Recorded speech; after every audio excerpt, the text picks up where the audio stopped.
할렐루야. 오늘 수요예배 나오신 여러분들 주님의 이름으로 환영하고 축복합니다. 우리 좌우 앞뒤에 있는 분들과 이렇게 인사하고 말씀 나눴으면 좋겠는데요. 주님이 찾는 한 사람 예배자입니다 라고 이렇게 한번 축복하고요.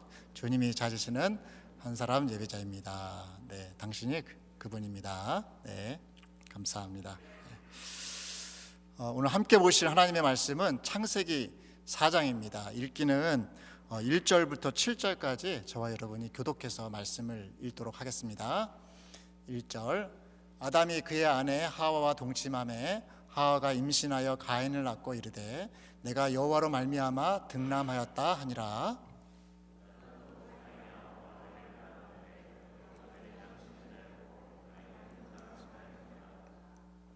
세월이 지난 후에 가인은 땅의 소산으로 제물을 삼아 여호와께 드렸고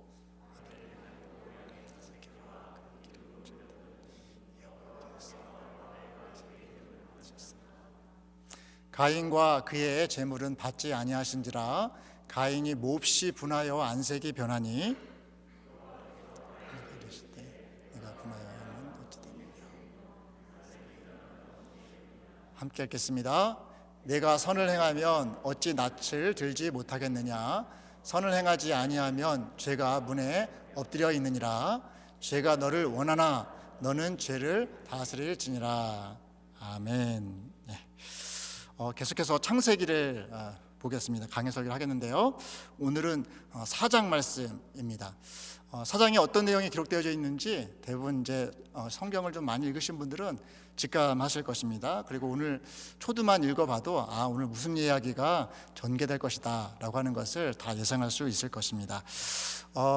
이 창세기를 읽을 때 여러분 기억나시나요? 무엇을 중심으로 해서 읽어야 되는지? 다 잊어버리셨죠? 네, 톨레도트라고 하는 족보 있지 않습니까? 계보를 중심으로 해서 읽어야 된다라고 했습니다. 지금 계속해서 첫 번째 톨레도트를 보고 있습니다. 하늘과 땅의 내력, 그러니까 하늘과 땅의 톨레도트를 지금 보고 있는데 2장과 3장을까지 봤고요. 이제 오늘 4장을 보게 되는데 2장은 동산 안에 있는 인간, 그래서 아담과 하와, 그곳에서 하나님과 온전한 교제를 하고 있는 그 인간을 봤고요. 그 다음에 3장에서는 동산에서 쫓겨난 인간, 그러니까 범죄함으로 말미암아 동산에서 쫓겨난, 동산에서 내쳐짐을 당하는 그런 인간의 모습을 보았고요. 오늘은 동산에서 쫓겨났으니까 동산 바깥에서 생활하는 그 사람들 있죠. 이 사람들의 모습이 어떤 것인가라고 하는 것을 이 가인과 아벨의 이야기를 통해서 좀 살펴보려고 합니다.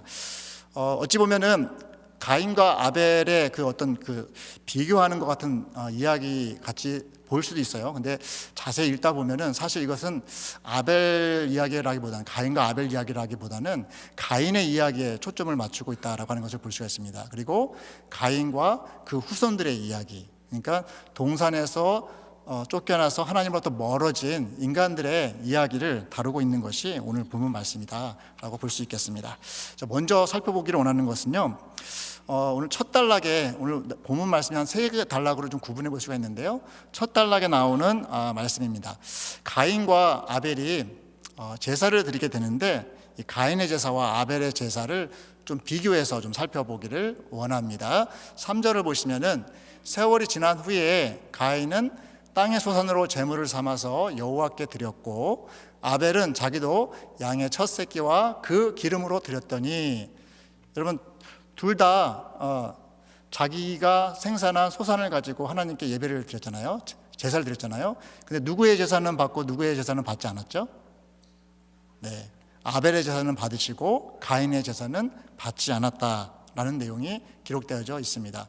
그러면서 이 상황 가운데에서 5절 뒷부분에 보니까 가인이 몹시 분하여 안색이 변했다라고 이렇게 되어져 있습니다. 이 본문 말씀이 굉장히 이게 유명한 본문인데요. 사람들이 이 부분을 읽을 때 관심이 그런가 봐요. 왜 하나님께서 아벨의 제사는 받으셨고 가인의 제사는 받지 않았을까를 많이 생각했던 것 같아요. 가인과 아벨 이야기 볼 때 이 부분이 상당히 많이 사람들이 초점을 맞추는 부분이고, 또 교회사 가운데에서 많은 관심을 가지고 어떻게 보면 이해해 보려고 그 안에서 교훈을 찾아보려고 했던 그 역사가 굉장히 깁니다. 그래서 해석도 굉장히 다양해요. 왜냐하면 딱 보면은 분명하게 왜 하나님께서 아벨의 제사는 받고 가인의 제사는 받지 않았는지 나타나 있지 않기 때문에 그렇습니다. 제가 한 5가지 정도를 한번 여러분에게 한번 소개시켜 드릴 텐데요. 나는 이 부분을 어떻게 생각하고 있었는지 한번 점검해 봤으면 좋겠습니다. 첫 번째는 뭐냐면은 하나님께서 가인과 아벨 서로 다르게 받으신 이유, 하나님은 농부들보다 목자를 좋아하시기 때문에, 농부들보다 목자를 좋아하시기 때문에 아벨의 제사는 받고 가인의 제사는 안 받았다, 이런 해석이 있어요. 어떠세요, 여러분? 내가 생각했던 것과 맞나요? 두 번째는 뭐냐면은 하나님은 짐승 제물, 그러니까 피로 드리는 제사죠, 짐승 제물을 곡물 제물보다 더 좋아하시기 때문이다. 이쯤 되면 좀 약간 헷갈릴 수도 있겠죠. 이런 해석도 있었고요. 근데 세 번째는 뭐냐면은 소나 양처럼 얘네들은 그냥 놔두면은 그냥 자기들이 알아서 크잖아요. 그런데 곡물은 그걸 키우려면은 굉장히 수고가 많이 들고 힘이 많이 들잖아요. 그래서 그랬다라는 해석도 있고요. 자, 네 번째는 가인은 인색했기 때문이다. 마치 신약의 사도행전의 아나니아와 삽비라처럼 일부를 숨겨놨기 때문이다 라고 해석하는 것도 있습니다. 5번째는 불분명하다, 분명하지 않다, 잘 모르겠다, 이런 해석도 있습니다. 여러분은 왜 하나님께서 아벨의 제사는 받으시고 가인의 제사는 안 받으신 것 같으세요? 이 5가지 중에서 생각하고 계세요? 아니면 다른 이유가 있을 거라고 생각이 드세요? 근데 이제 본문을 좀 살펴보면은 왜 하나님께서 아벨의 제사는 받으시고 가인의 제사는 받지 않으셨는지를 짐작해 볼 수 있는 부분이 있습니다. 보시면은 아벨이 제사를 드릴 때 이렇게 표현되어 있습니다. 자기의 첫 새끼와 그 기름으로 드렸다라고 하는 표현이 나옵니다. 이 첫 새끼다, 그러니까 첫 소산이죠. 그 다음에 그 기름, 짐승 중에서 가장 귀한 부위. 지금은 뭐 살을 좋아하지만은 사실 제물로 드릴 때는 기름 부분이 가장 좋은 부위거든요. 그러니까 가장 첫 번째 것, 그리고 가장 좋은 부위를 어찌 보면은 그것에다가 이 아벨의 마음을 담아서 하나님께 가장 좋은 것을 드리고 싶어하는 그 마음, 그리고 자신이 얼마나 하나님을 사랑하는지 그 마음을 이 제물에 담아서 최선의 것을 드렸기 때문에 하나님께서 아벨의 제사는 받으시고, 반대로요, 이 가인의 제사와 관련돼서는 그냥 소산을 드렸다라고 표현되어 있고요. 좀 뒤에 보게 되면은 하나님께서 안 받았을 때에 이 가인이 반응하는 거 있죠. 그 반응을 보면은 왜 하나님이 안 받았을까라고 하는 것을 바로 알 수가 있습니다. 오늘 어떤 반응을 보였습니까? 하나님이 그 제사를 받지 않았을 때 가인이 몹시 화를 냈다라고 되어 있습니다. 속으로 분을 품고요. 그 다음에 안색도 변했습니다.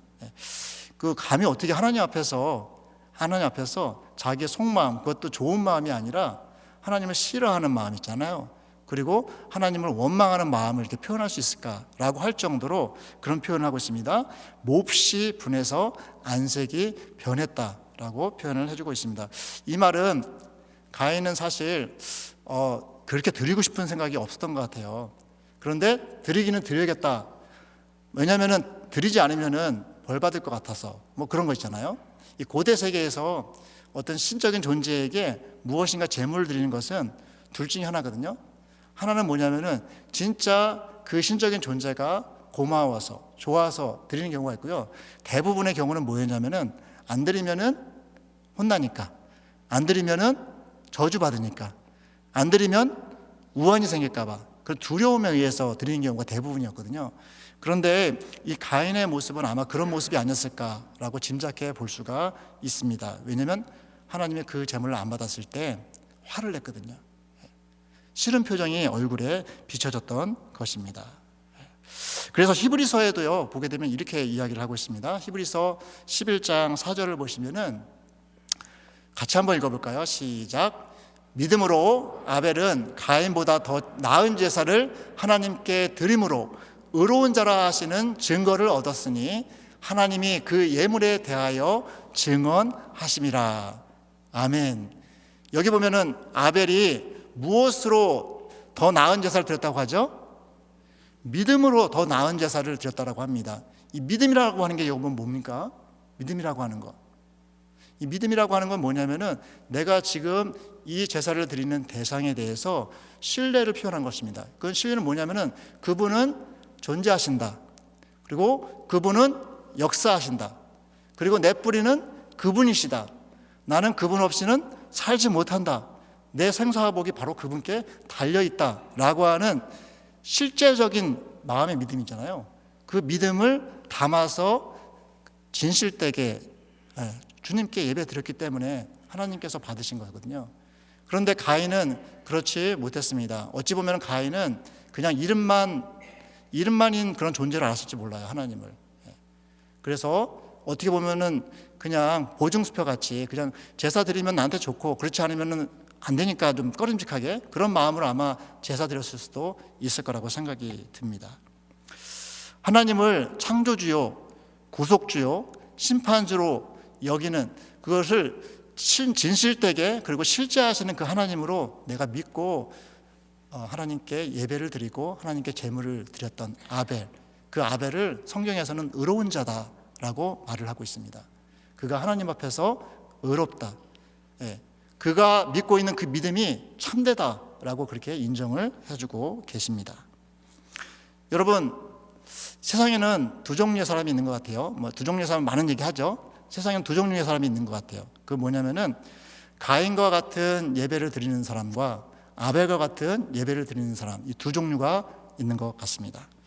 교회도 그럴 것 같아요. 교회에도 보게 되면은 가인과 같은 예배를 드리는 사람과 아니면 아벨과 같이 예배를 드리는 사람, 그렇게 구분해서 볼 수 있을 것 같다 생각이 됩니다. 그리고 오늘 본문 말씀은 그런 구분을 통해서 나는 어떤 사람, 누구에게 속한가라고 하는 것을 좀 거울 삼아서 보게끔 우리를 도전을 합니다. 여러분, 내가 하나님 앞에 나와서 신앙생활하고 그리고 하나님 앞에 나와서 예배드리고 삶 가운데에서 하나님을 찾는 모습이 있잖아요. 이것이 아벨의 모습과 같습니까? 아니면 가인의 모습과 같습니까? 한번 점검해 봤으면 좋겠어요.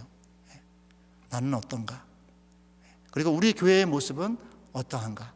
우리 교회는 참으로 하나님의 계심을 믿고 그분이 바로 우리의 창조주가 되시고 우리 구속주가 되시고 우리를 심판하실 바로 주님이시다라고 하는, 그분은 바로 존재하시는 true reality, 진짜이다 라는 그런 믿음을 가지고 우리가 하나님을 대면해서 하나님을 예배하고 있는가, 아니면은 명목상으로 그냥 이름뿐인 그런 믿음 가운데에서 신앙생활을 하고 있지는 않는지 한번 살펴보았으면 좋겠습니다. 여러분, 우리는 어떤 모습인가요? 그러면서요, 이어지는 대목에 좀 더 좀 살펴보기를 원하는 것은요, 이런 모습을 보시면서 하나님께서 또 그래도 감사하게 이 가인을 그냥 매정하게 내치시는 것이 아니라 가인을 향하여서 그렇게 분해하고 안색이 변한 가인을 향하여서 하나님께서는 그로 하여금 진짜로 하나님을 예배하기를 원하시는 마음 가운데 말씀을 해주시는 것이 있어요. 그게 뭐냐면 7절 말씀인데요, 6절과 7절을 보시면은 하나님이 가인에게 이렇게 얘기하세요. 내가 분하여 함은 어찌 됨이며 안색이 변함은 어찌 됨이냐, 너 왜 그러니? 라고 하는 거예요. 마치 부모님이 자녀를 대하듯이 이야기를 하고 있어요. 너 왜 그렇게 안색이 변했냐, 너 왜 이렇게 마음이 상했냐 라고 접근을 하고 있는 것입니다. 사실은 이게 얼토당토한 반응이거든요. 이 하나님을 향하여서 막 분내고 안색 변하는 그 사람을 향하여서 하나님께서 마치 을같이 너 왜 그래? 라고 그렇게 대하시는 것 같은 그런 느낌을 주어요. 그러면서요, 내가 선을 행하면 어찌 낯을 들지 못하겠느냐라고 하시면서 선을 행하지 아니하면 죄가 문 앞에 엎드려 있느니라. 선을 행하지 아니하면 죄가 문 앞에 엎드려 있는데요, 여기 마치 여러분 문 앞에 죄가 딱 이렇게 엎드려서 기회만 있으면은 달겨 들어가지고 잡아먹을 듯이 하는 그런 표현을 하고 있습니다. 이 베드로전서에서 이 모습을 잘 표현해주고 있는데요, 베드로전서 5장 8절부터 9절 말씀을 보시면은 근신하라 깨어있으라 너희 대적 마귀가 우는 사자같이 두루다니며 삼킬 자를 찾나니 라고 되어 있죠.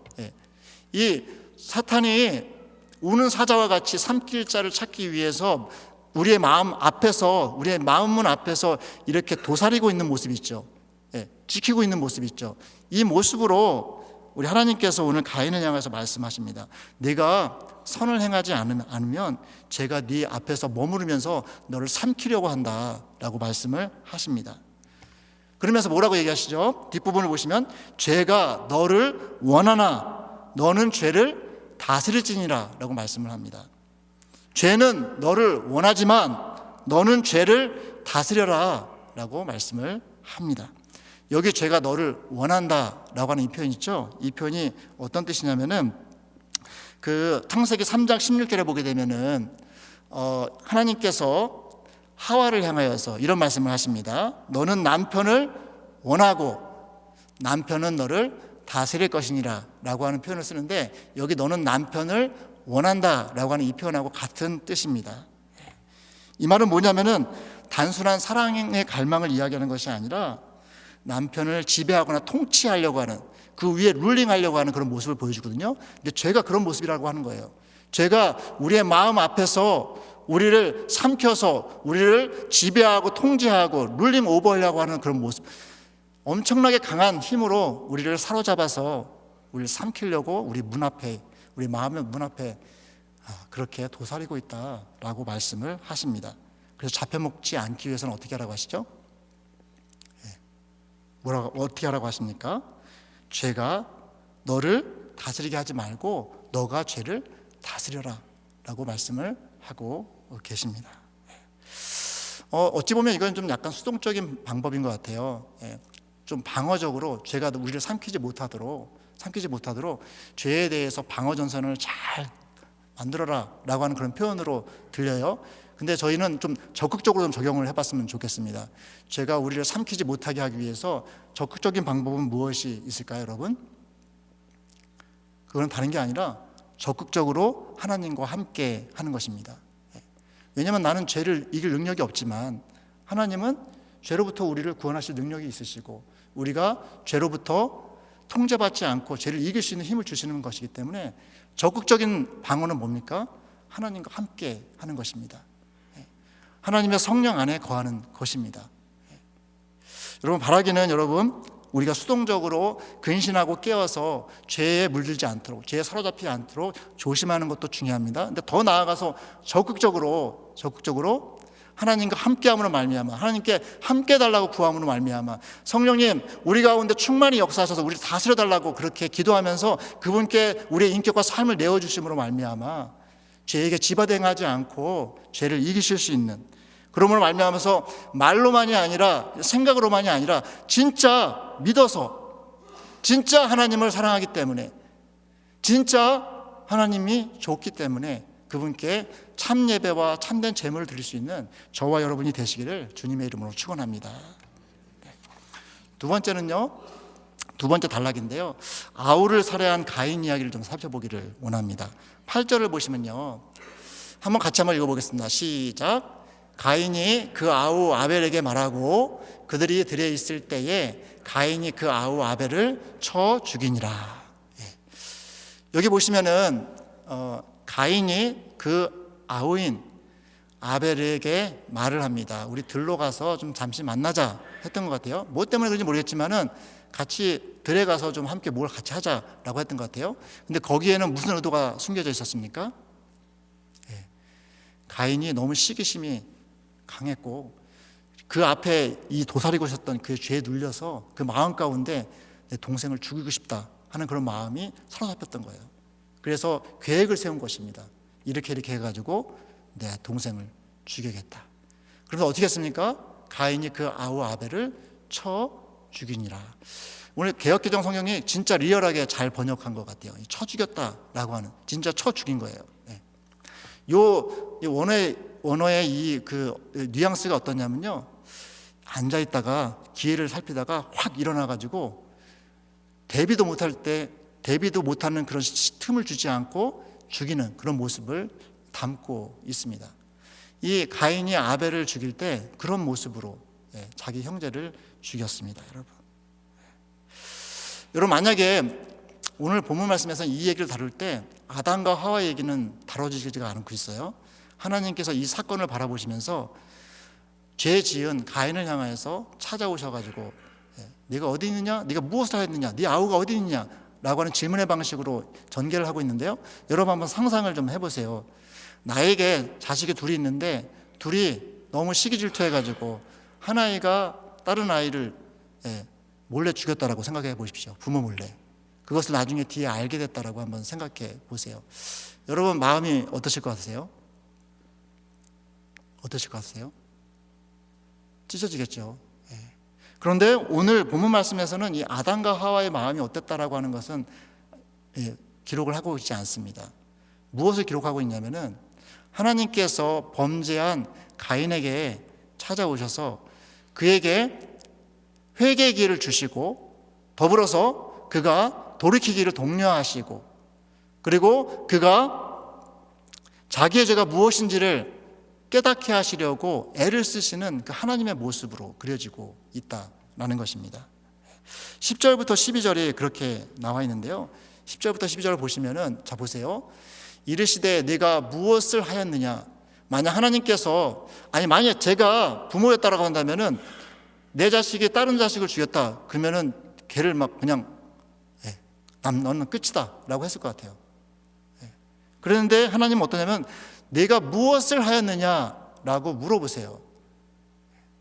그러하여금 자기가 무슨 죄를 지었는지 무슨 일을 행했는지 한번 보게끔 그렇게 질문을 던지시고 계십니다. 그리고요, 땅에 그 입을 벌려 내 손에서부터 네 아우의 피를 받았은즉 네가 땅에서 저주를 받으리라 라고 말씀합니다. 원래 죽였으면 죽음으로 갚는 게 마땅하잖아요. 그런데 하나님께서는 굉장히 낮은 수준의 형벌을 내리십니다. 그게 뭐냐면은 네 아우가 피를 흘려서 땅에서 그 피를 쏟았으니까 너 지금 농사 짓는 사람이잖아요. 그렇지 않습니까? 그 땅이 저주를 받아가지고 너 농사 짓면서 먹고 사는데 더 힘들게 먹고 살 것이다. 그렇게 얘기를 하세요. 어찌 보면 가혹할 수 있어요. 왜냐면은 농사 짓는 순간순간마다 생각을 해야 되거든요.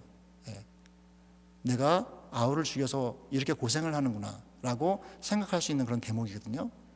그러면서 뭐라고 하시냐면은 12절에 내가 밭을 갈아도 땅이 다시는 그 효력을 내게 주지 아니할 것이요 너는 땅에서 피하며 유리하는 자가 되리라 라고 말씀을 하십니다. 옛날같이 땅이 너에게 소산을 주지 않을 것이다 라고 얘기합니다. 고생해야 너가 먹고 살 것이다 라고 말씀을 하세요.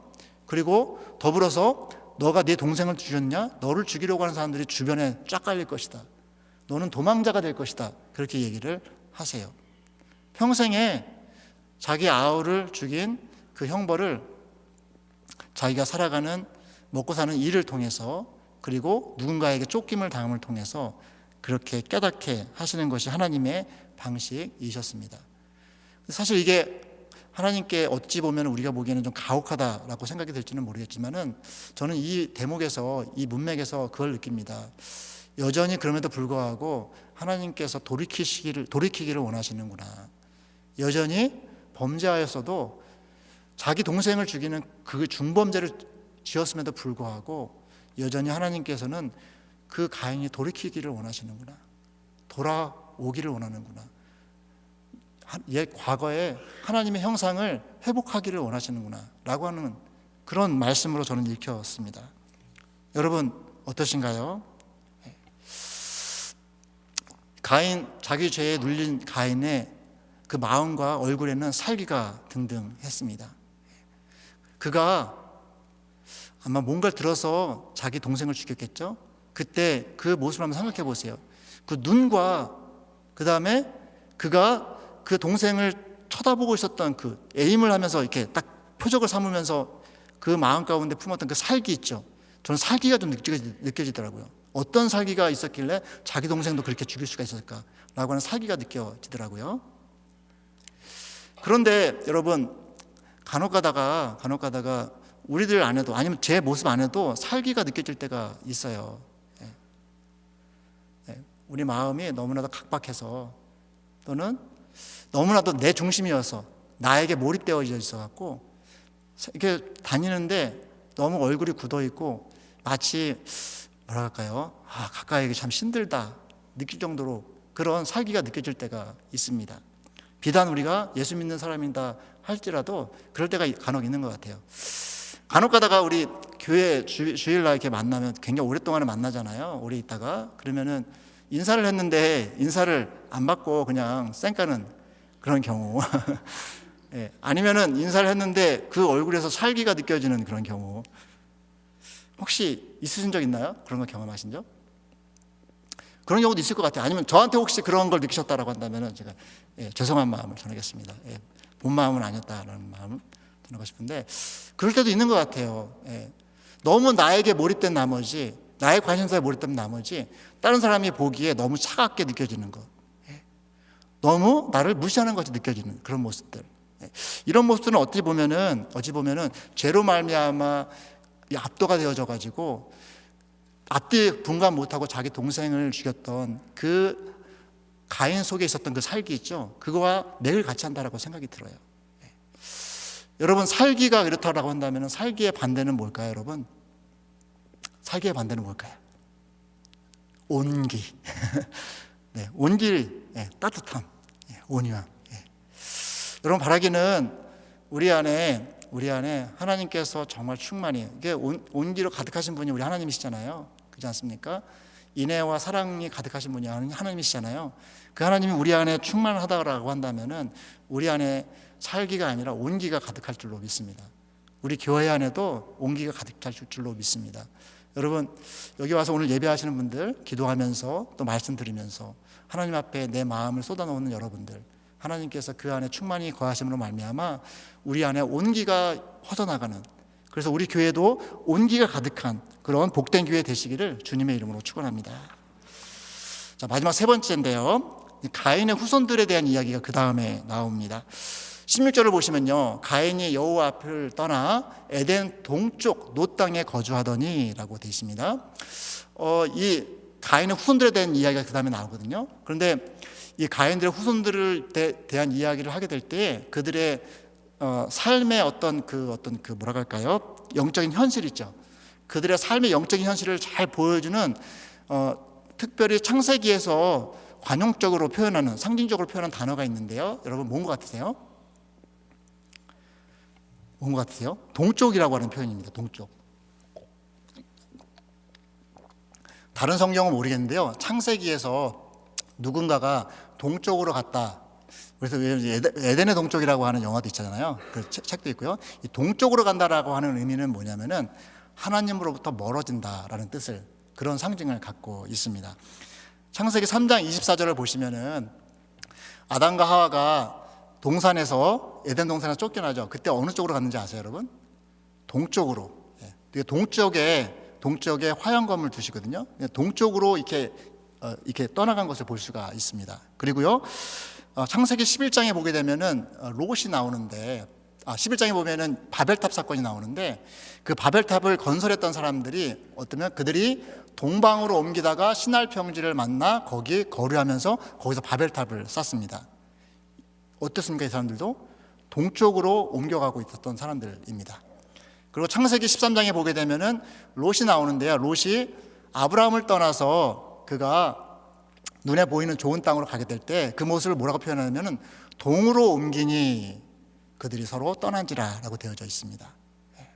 그래서 창세기에서 동쪽으로 간다, 동쪽으로 이동한다 라고 하는 것은 항상 똑같지는 않지만은 대체적으로 상징적인 의미가 하나님으로부터 점점 멀어진다 라고 하는 의미를 담고 있습니다. 근데 오늘 가인이 어떻습니까? 여호와 앞을 떠나 에덴 동쪽으로 쭉 가서 어느 땅에 거주하죠? 노 땅에 거주했다라고 말씀을 하고 있습니다. 뭐냐면은 범죄한 후에 하나님께서 돌아오기를 그렇게 원하셨는데 사실 가인은 돌이키지 않고 더 하나님을 더 멀리 떠났던 것입니다. 더 멀리 하나님의 손이 미치지 않는 곳으로 더 멀리 떠나서 무엇을 했을까요, 여러분? 거기 가서 17절을 보시면, 자, 일단은 애들을 많이 낳습니다. 애를 낳고 그 다음에 뭘 했죠? 성을 쌓았습니다. 성을 쌓았어요. 여기 성을 쌓았는데요, 이 성을 쌓다라고 하는 이 히브리어가 담고 있는 뜻이 뭐냐면은 경계와 방어와 보호, 스스로 경계하고 방어하고 보호함이라고 하는 그런 뉘앙스를 담고 있습니다. 고대 세계로부터 사람들이 왜 성을 쌓고 도시를 건설했느냐? 다른 게 아니고 스스로 자기를 방어하고 적으로부터 경계하고 보호함을 받기 위해서 했던 것입니다. 그 시초가 뭐냐면 가인이에요. 가인이 성을 쌓았습니다. 왜 성을 쌓을 수밖에 없었을까요, 여러분? 주변에 자기를 죽이려고 하는 사람들 천지잖아요. 그렇지 않습니까? 왜냐하면 자기도 죽여봤던 사람이기 때문에 주변에 있는 사람들 다 자기를 죽일 사람으로 생각하는 거예요. 여러분 지금 시대도 그렇지 않습니까? 왜 사람들이 군비 경쟁하나요? 힘을 갖지 않으면 어떻게 된다고? 침략을 당하니까. 그게 사람들의 이치니까. 침략당하지 않기 위해서 힘을 기르는 거거든요. 이게 가인 때부터 있었던 일입니다. 타락한 에덴 동산에서 쫓겨난 인간들의 그런 모습이 뭐냐? 그것은 자기 스스로 자기를 보호해야 되니까 도시를 만들고 무기를 만들고 또 그리고 뭐예요? 서로 연합해가지고 우리는 그래도 살자라고 그렇게 했던 것입니다. 그래서 오늘 가인성을 쌓은 것은 사실 바벨성 있죠. 바벨탑의 전조를 보여줘요. 그러니까 바벨탑을 쌓은 이유의 근원적인 이유가 바로 이 가인이 가인성을 쌓은, 에녹성이라고 하죠. 에녹성을 쌓은 이유가 바로 그곳에 있습니다. 그러면서 18절을 보시면은 그곳에서 뭘 하냐면요. 자, 에녹이 이랏을 낳고 또 이랏은 무드야엘을 낳고 무드야엘은 무드사일을 낳고 무드사일은 야멕을 낳고, 이게 뭡니까 여러분? 그들은 인구를 늘려갔다. 그들은 생육하고 번성했다라는 얘기를 하고 있는 것입니다. 다른 말로 표현하면 잘 먹고 잘 살았다라는 얘기입니다. 스스로가 자기를 지키면서 잘 먹고 잘 살았다, 그런 얘기를 하는 거예요. 많은 자손들을 퍼뜨렸다, 그 얘기를 하고 있는 것입니다.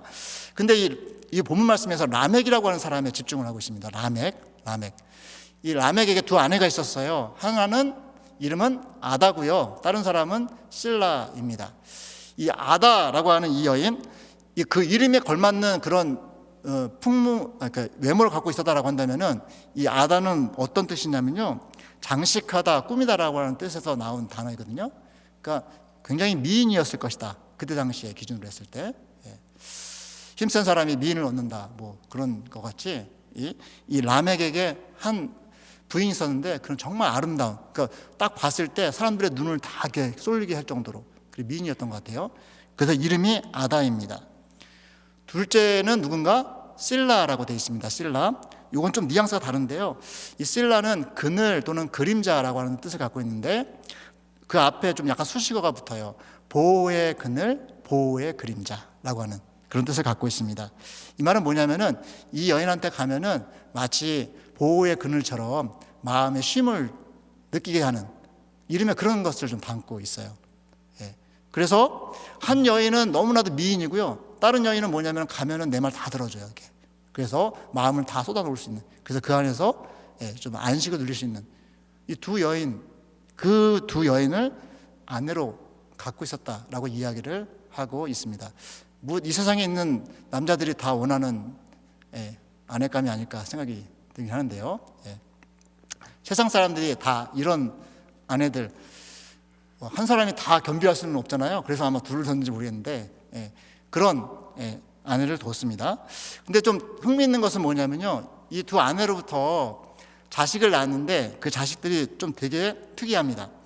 20절부터 보시면요, 20절에 아다는 야발을 낳았다라고 있습니다. 아다는 야발. 근데 그는 장막에 거주하며 가축 치는 자의 조상이 되었다라고 하고요. 그 다음에 유발을 또 낳았어요. 유발은 수금과 퉁소를 잡는 모든 자의 조상이 되었다라고 되어 있고요. 그 다음에 실라는 두발 가인과 나아마를 낳았습니다. 근데 두발 가인은 구리, 쇠, 여러 가지 기구를 만드는 자, 그러니까 대장장이에요. 고요. 그 다음에 두발 가인의 누이는 나아마다. 이 나아마라고 하는 뜻도 굉장히 아름답다라는 뜻을 갖고 있거든요. 굉장히 미인이, 당시 미스 코리아 같은 그런 여인입니다. 여기 보시면은 야발, 유발, 두발, 발발발 거리잖아요, 여러분.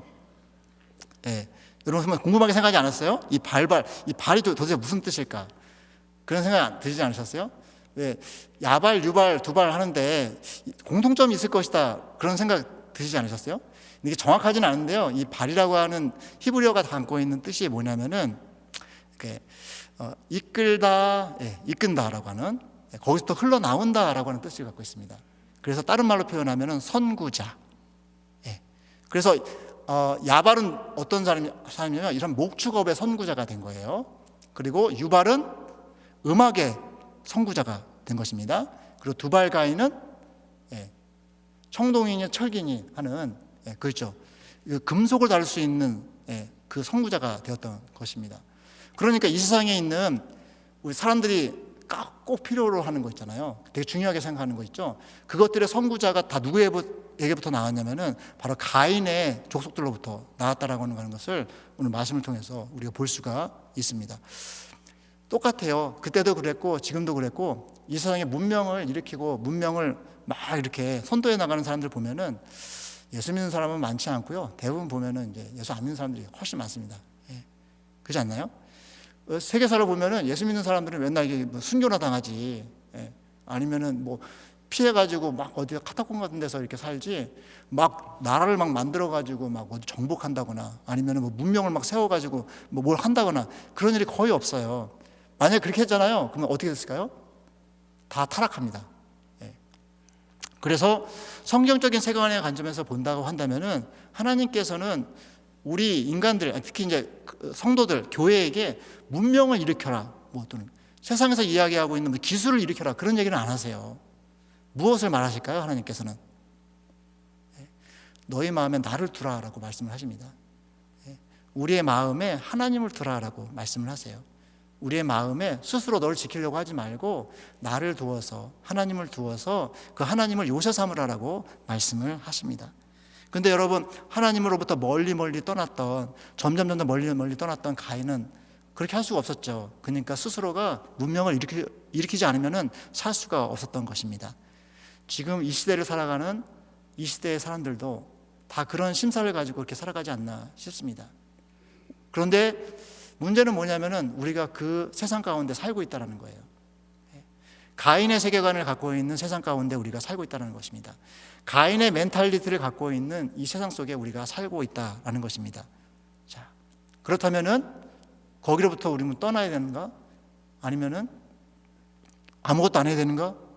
우리가 뭐 문명을 일으키면 안 되는가? 그런 얘기 하는 게 아니거든요. 우리에게 파운데이션이 되고 우리에게 보호자가 되시고 우리에게 우리의 마음의 기초가 되시는 분이 누구신가? 그거는 문명도 아니고 힘도 아니고 무기도 아니고 바로 우리 여호와 하나님, 예수 그리스도의 아버지, 성부 하나님, 성삼위 하나님이다 라고 하는 것을 말씀하고 있는 것입니다. 여러분, 바라기는 여러분 쉽지가 않습니다. 이 가인의 세계관이 지배하고 있는 이 세상 속에서 우리가 살아가는 게 쉽지가 않아요. 그럼에도 불구하고 그 안에서 우리 안에 하나님을 담고요, 우리 안에 하나님을 품고 이 세상의 문명 가운데에서 하나님의 문화, 또 그리고 그 하나님의 문화로 이 세상을 정복할 수 있는 저와 여러분이 되시기를 주님의 이름으로 축원합니다. 이제 말씀을 정리를 합니다.